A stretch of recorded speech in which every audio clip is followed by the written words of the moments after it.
ଶ୍ରଦ୍ଧାଳୁ ଭକ୍ତମାନଙ୍କ ପାଇଁ ବର୍ଷର ଶ୍ରାବଣ ମାସ ହେଉଛି ଅନ୍ୟତମ ପବିତ୍ର ମାସ। ଏହି ମାସରେ ଦେବାଧିପତି ମହେଶ୍ୱରଙ୍କ ଜଳାଭିଷେକ କଲେ କୋଟି ପୁଣ୍ୟ ଲାଭ ହୋଇଥାଏ ବୋଲି ଭକ୍ତମାନଙ୍କ ମଧ୍ୟରେ ରହିଛି ଅଗାଧ ବିଶ୍ୱାସ।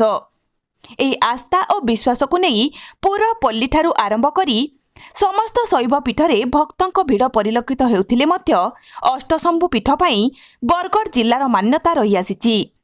ପଶ୍ଚିମ ଓଡ଼ିଶାର 6ଟି ଅଷ୍ଟଶମ୍ଭୁ ପୀଠ ପାଇଁ ବରଗଡ଼ ଜିଲ୍ଲାରେ ଶୈବ ଭକ୍ତଙ୍କ ପ୍ରବଳ ଭିଡ଼ ହେଉଥିଲେ ମଧ୍ୟ ଜନମାନ୍ୟତା ଦୃଷ୍ଟିରୁ ଅଷ୍ଟଶମ୍ଭୁ ସମାନ ଅନ୍ୟାନ୍ୟ କିଛି ଶୈବ ପୀଠର ମାହାତ୍ମ୍ୟ ମଧ୍ୟ ରହିଆସିଛି।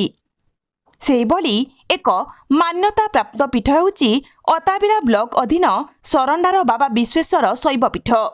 ସର୍ବପୁରାତନ ଶୈବପୀଠ ବାବାଙ୍କ ମନ୍ଦିରରେ ଦେବଦେବ ମହାଦେବଙ୍କ ଆଶୀଷ ଲାଭ ପାଇଁ ଶ୍ରାବଣ ମାସରେ ବିଭିନ୍ନ ଶୈବପୀଠରେ ଆଜି ସକାଳ 6ଟାରୁ ଭକ୍ତ ଲମ୍ବା ଧାଡ଼ି ଦେଖିବାକୁ ମିଳିଛି।